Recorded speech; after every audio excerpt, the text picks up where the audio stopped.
Hello అండి, అందరికీ నమస్కారం. Welcome back to our channel. Telangana రైతు సోదరులకైతే రాష్ట్ర ప్రభుత్వం అయితే రైతు బంధుపై అయితే కొత్త అప్డేట్ అయితే ఇవ్వడం అయితే జరిగింది.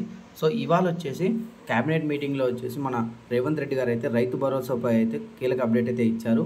ఇంకా బట్టి విక్రమార్క కూడా రైతు భరోసాపై అయితే మాట్లాడారు. అదేమిటి, ఇంకా రైతు భరోసా వచ్చేసి ఎప్పటికల్లా జమ అవుతాయి, ఇంకా ఎన్ని ఎకరాల వరకు జమ అవుతాయి అనేది ఈ వీడియోలో వచ్చేసి అయితే పూర్తి సమాచారం అయితే ఇస్తాను. ముందుగా మీరు మా ఛానల్కి మొదటిసారి చేస్తే మా ఛానల్ అయితే సబ్స్క్రైబ్ చేసుకోండి. అంతే పక్కనే ఉన్న బెల్ అయితే ఆన్ చేసి పెట్టుకోండి. మనం వచ్చి లేటెస్ట్ అప్డేట్స్ అయితే మీకైతే నోటిఫికేషన్ ద్వారా రావడం జరుగుతుంది. ఇంకా టాపిక్లోకి వెళ్ళినట్లయితే రైతుల ఖాతాల్లోకి అయితే డబ్బులు 1, 2, 3, 5, 10 ఎకరాల వరకు ఎప్పుడు పడతాయి, అసలు ఎంతవరకు ఉన్నాయి, రైతు భరోసాపై అయితే కీలక ప్రకటన చూసుకోవచ్చు. ఇవాళ అయితే న్యూస్ అయితే రావడం జరిగింది. తెలంగాణ రైతులు ఎప్పుడెప్పుడు అని ఎంతో ఆసక్తిగా ఎదురు చూసినట్టు రుణమాఫీ అమలు అయితే అమలు ప్రక్రియ అయితే 1,50,000 వరకు అయితే పూర్తి స్థాయిలో అయితే జరిగిపోయింది.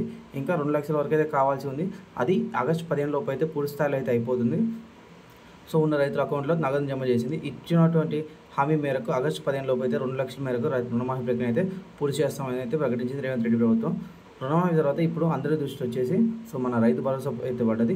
రైతు భరోసా వచ్చేసి ప్రభుత్వం హామీ ఇచ్చిన ప్రకారం గత ప్రభుత్వం 10,000 ఇస్తే ఈ ప్రభుత్వం వచ్చేసి 15,000, అంటే ఎకరాకి 7,500 సీజన్కి, అంటే సంవత్సరానికి 15,000 చొప్పున ఇవ్వాలి.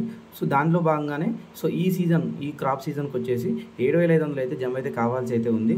కానీ ఇంతవరకు అయితే ఎటువంటి ప్రెస్ నోట్ కానీ ఏమి ఇవ్వలేదు.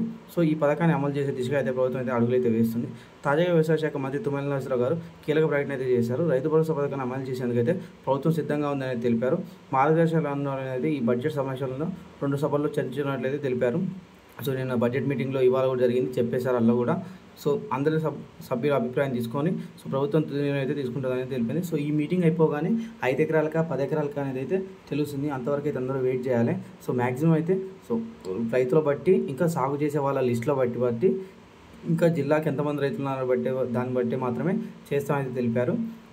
ఇంకా మీరు ఒక 3 రోజులు అయితే వెయిట్ చేయగలరు. ఈ అసెంబ్లీ మీటింగ్ అయిపోగానే మార్గదర్శకాలు అయితే రిలీజ్ అయితే కానున్నాయి. ఇంకా మనం ఇచ్చే లేటెస్ట్ అయితే మీకు అయితే నోటిఫికేషన్ రావడానికి పక్కన బెల్ ఐకాన్ ఆన్ చేసి పెట్టుకోండి. ముందుగా మీరు మా ఛానల్ మొదటి అయితే మా ఛానల్ సబ్స్క్రైబ్ చేసుకోండి. Thank you for watching. జై హింద్.